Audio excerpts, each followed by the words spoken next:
Luane kata pro Latin Acholi Latin Pajo Latin Noya the CP the country boy the upcoming la way ke Noya Antiana Bino ki content achel Iko Bosmic Otim Latin mamwa ma la pime pe la por bene pere Gian ma kerama por kere pe pian la bolle be oberu pere Jona ya Acholi ana bino ka loktin pe negative 5 money ma uno kere ya damu como team la tena Acholi wot pa riemu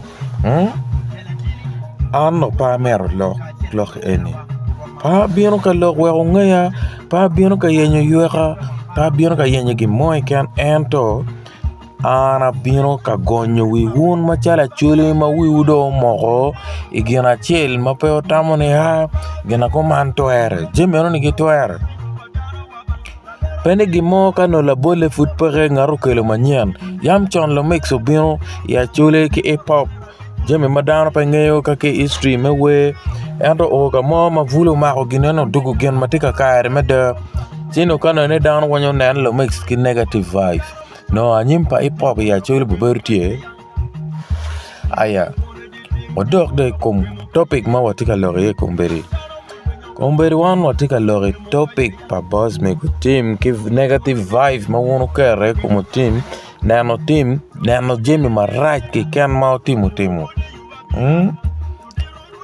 ana ngeni Otima yete ngara chiel la we chiel ma peke twero poro peke twero pimu ke la we mo ke kene ya Acholi Otim ti la tela chiel ma peke twero pimu ke la tela mo ke kene ya Acholi kono la tela mo wacha cherry lum logo gi kony timo ngo Otim jemi ne weng timo jemi ne weng ma rak be pe por ke ma wono timo ne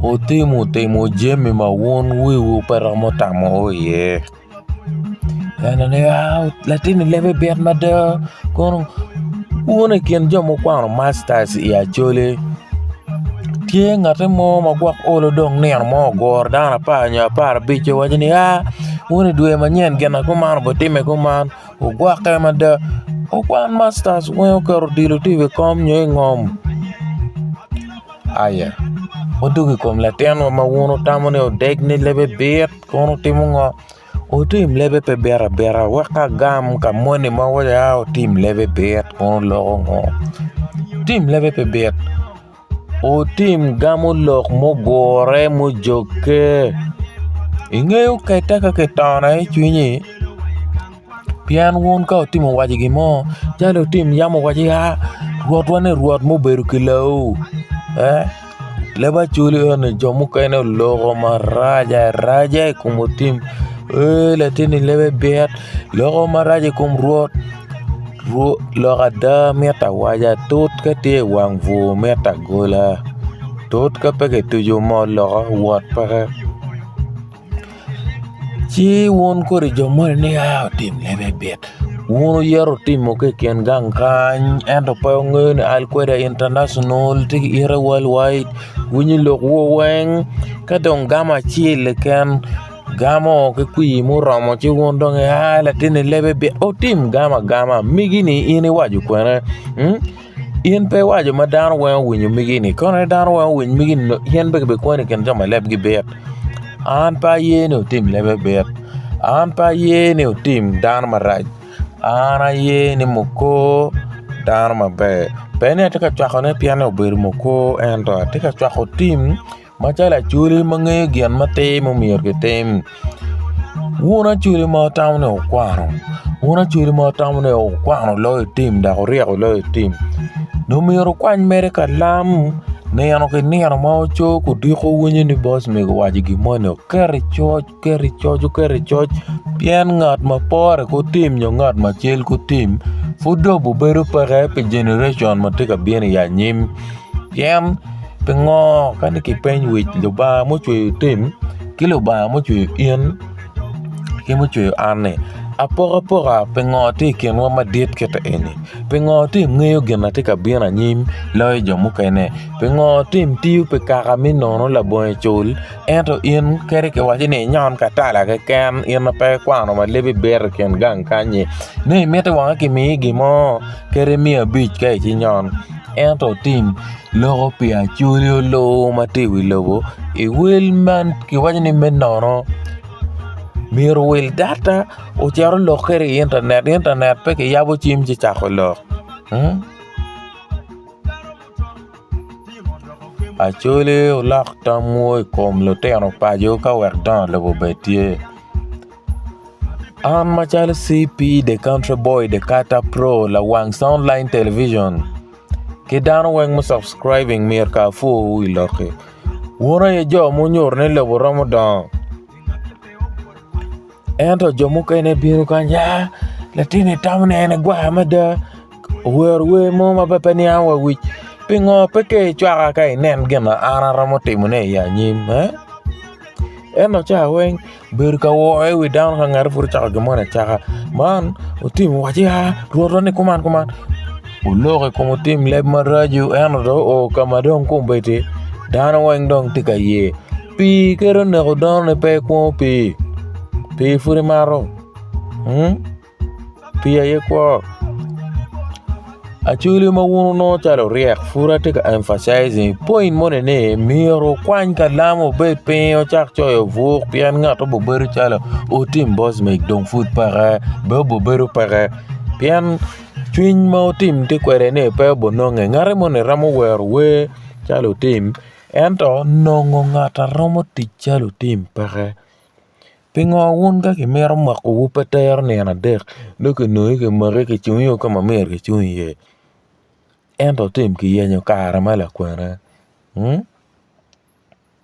Kano ne lo ba pa gwa ko tim Ni tim toka tie tim tiki gimone Mij ma lo ba mayo ki dana yo me gwa ka giti pat Kulok ka ini chere guru kulok matika wor kulok do leko Iramo kwanyo kuloke bayo kwa chene tamone ota Kulok ka do beru kwe kwa noni pe tu riene mete ki wat Meno te yarma lo bao me ki kulok yo me gwakene Gino mo ke ken lo bao me yo me gwakene ti pat Ini chere nen jimi chalo Cho ini chere no Koro ke ken makeri wa gwako wai ka ne kuno jenyo korne Neno Che wan weng lo ba chwe wak ideas ma pat Maka watar doge ka chel ki chwako lo were wa Che pa nyo bodo Ngara chel pengeyo gena la wara ramutim iya nyim Ento ka do karo nyekon ngeri we chal pakar gen te dar ko La kori lo ene ka po wa chuli anyim pare Anyim pe don le vuma bebe pere wa inero jima bayi ki bor lo loki Ke tember ke chwak e chwinyi ka mo matetiri La teno ne wa chwak o charo bet ka mo Beo bet ka mo bebe chalo pa jini Ena wundong La tine ni kono ngongo Oya wungo butimu Achuli beru ke tam maraj Koma achuli la wuri Pa bukelu don lobo Otim ukuli loka Tong yan mi orbet peke kono ngongo Wundo kare ye ba Loko doko mu Ana yate alwany maday loka tong yan Ana yate alwany maday loka maka Kono ngongo Ngat mandong merte ki nene ni ana yate alwany maday Ento la ke loka no baru tie Word pa riemu Bosmic Otim Ena wuno dek ma waje ni lebe bete Era yete ko timu jemi weng ma wuno na yana pekaka Jomu kene pora kore Gimoe kian matime ya chulu tim do karoti we Chatan in the church ke kan we ni ene we moma Dit moma kane winya Ikerte chunyi ngi Ke wek kong pat mon me politik ubetian Chika ngiyo churches matie Uganda kaka ene weng Chatan te ye Ma chatana be pasan piar bor pachatana ti en lu fuonye madal dor churches enoni. Reverend ne be madda, pare wane be madda. Ento tempa pare ni kai lobu. Chi noni temo tem Bosmic be. Pian la jok mai ngeo. Be lo malaika ma pe nano. Acholi ochak ye lok. Okwany ka lamo ket peo cho lok pa Bosmic Otim ma loko kudiko di wo ki di chengi weng. Nero mo buti kere miri friend ka mo ubo mete. Pa vole wo vola eno ubo mete. Ena ye loka da matie. Pian ubo o kar mo mangata pat ku tim. Mano waje ni ya Acholi yo gwaka ke tungkany. Gena ko man te kabino no dong peke. Acholi time ko man. Dire maje ginene bo time ko man no dong peke. Ngata chunye leng, ngata chunye ta, chalo chunye wot pari mo dong pa bononge. Kadong waruanyo matie ni. Pia Acholi matie ni weng. Acholi matamu pengwen gi kikan. Kone ne leba bet. Ene leba Acholi. Tiyan ka wachi ya gitamu pi atyan. No gitamu pi joron. Madama tuweng charo konye yeni. Ene waka wachi Otim no wachi jimi weng. Ka ine ngiyo mot. Otim wachi lo ba la kija mo me poko ngara chile bete ngwen chata kume. Pian kala kuri tim madoa rekin nini. The joke ene waka lo wirgi tawa kichara yigada. Pian no dong ka ngara muna chamu chara ka piele dong rama chara kute ka yung kono ke ket timu makian nini. Moka ke mi ali wapa. Chipoka ngeri gi. Ali ba bich kong migi kene joke ene kero no mia chel dong bala ku. Ene no won pa waka down tawa kichara yigi. Ana bino ka wacho gene chunya ngara be miyor po gaya ka ino loke raj nek chimiyo. Ana bino ka loko gene chunya. Pian kano ni kong Acholi bich mo ko betel Bosmic Otim. No taon na laka no dong peti Acholi. Man angwara bich mo ni magitika tememe beru chalo tim. Ke pajo kaka eni. Gitika temo nepe ege. Pagire temo nepe kaka. Atika luenye kumaka. Atika makongo. Etika mako. Pian geno miyor de iti kwere machari choices of income ma migi dong food paka. Ne ati tich pe Acholi. Kake mi chene mono chere umu dogi u. Ene wao yen chene yen medak. Luke chikara e donge tika por Bosmic. Latiana ma beri rumine. Bera nate ba ye. Pian ngata yere be pe kono ngata tiki chuin chale migi ni be pere. Wa anate loke be pa twar wa chel ma pa. In pala uya ube kekan in la wijeme wang. Jamo kene Otim kono ngo. Pala uya ube kekan la wijeme wang. La bolo tim mene matie ya Acholi nyoe kaka mo.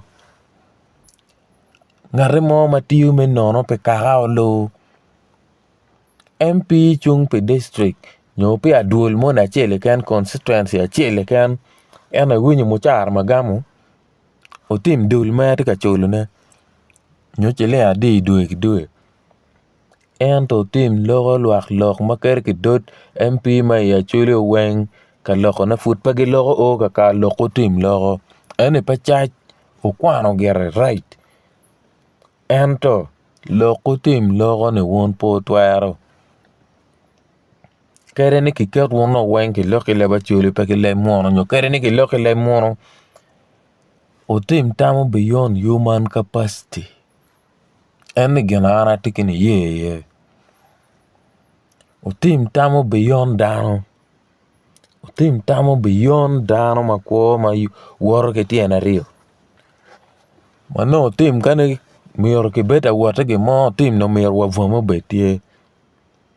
No miyor tiena bet kiana ngwen ginyo bichil. Pian ken ngwej mogo ma wono riemo ko Otim ka tiena rio. Pa etwer tiyo kong wachioni. Ento bo malu bang mayo ki latini. Alone latini pian latena Acholi. Ana tiri nyime mabuata. enta damma lo ba meo kuma era Bosmic Otim.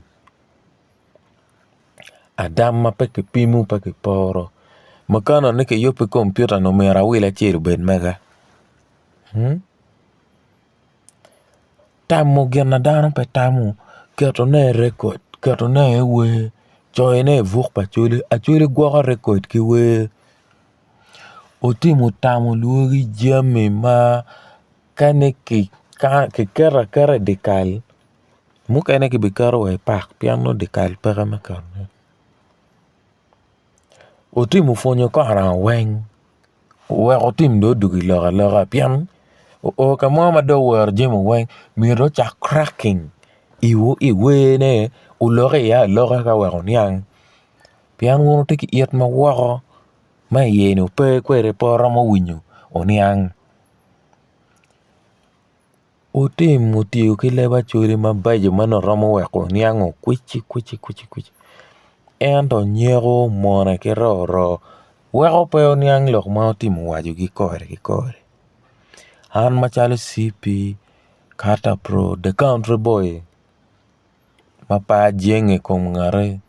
Pa jenge kom gamana. Pa jenge kom dul moy ken. Enta wara chuli ma karo ke tamne. A chuli me rupa ke vo walu haiti. Ma pete ngare mo ma dak pat ki ena chel. Daka chel ki ken. Wot pa riemo. Pe wot pa riemo ma ta ken gang kany. Enta Bosmic Otim. La wijeme weng. Pe la wiyawobe ke kan. Una chuli mwani matam ngudo moko ni Otim lebe bet kono ngagi. O mete ko nen kom jemi chalo jemi pa jok kao chak ye. Jema di motimu loge ye chi do time ma inar. Ane foot pa romo ye. Mete ke bong wang rata ye chi chalo Thomas. Kawe ye. Angeyo ni jamu kene koni chako wachi ni. Nyeri tika yenyo yuega. Bepa mero yuega kai dek subscribing to my channel. Bepa ede. Eno kai chwako loga da pia chuli. De kere wang kirio ka tuere. Wachi la wuri mukene beno de. Wek wadon gang wadon Acholi. Kako chi. Kaka mukene butiro laji wiwa kumano. Wadaki lokum balalo. Ngamu loke. Kaya ngiyo mot ken gaya waka ene weng. Acholi pete ke diya Acholi tika gwako diya pa kake mukene. Diya ina lake diya Acholi ni diya ma yam ki yao ke bot kwere wa. Kadaka weko wera dugi ngomwa. Makano ni pa ke mo duong gubu pe kita eno tima chili furu werne. Pengono kita dong jemi wa dugu wa dikal. Pe dong wa gamu wa chako tich kwere. Iyo mageno gamu kwere ki bot ne. Enta ke mo diet gubu peke. Acholi pe ripe. Uramo goyo plan talo kakane ya. Gina kuman kitim kuman. Ento lu volo moguma. Dog longi right chalo dog bong. Kuni chere winyi. Joneri dong gucha ko ripe kuman. Gucha ko choy dwi. Gucha ko timu gina kuman. Well, eni ko lobo na dong dani ni. Kone ngara chile kan ramo bere. Lekele laka kita Yesu Kristo yam bukelu. No boss me kene no kele laka wachon. Kawa Yesu Kristo wot pa luba kikume. Luako jemi kume guguro we kum yataria pi loko daba. Wachi yenyo nyeri. Nyeri ngaya ka Otim. Pa ngayo kamati mo po bian bara. Uberi mukona ento. Pa ngayo wakamutim ti bape ke nama chime. Acholi loko tam ka mer don lewu. Lutela wamati parliament pop ma chiling. Makere no peke chuli wu. Kano tika loko mada pe kaka. Onen dong bale o ten we kom ngata mira chuli wo dong nama chel malohe wa Museveni. Chido nano gena chene okelo. Chena ye achake pa chatan. Ikwa padano. Otima ka committee Fachikan mete kigene tika timno chat malo. Le vole mai ken gang kanyi pa win logi. Pian kane win log le vole mai ken gang kanyi. Emer ke gol vumo ma diet ke gurere ke ira kaka chulu bet para. Wak dong kaki magiri pe gyana gudong gulo logo. NCP and Kata Pro the country boy. La chundua pa online television. CEO ke le moro. Afoya.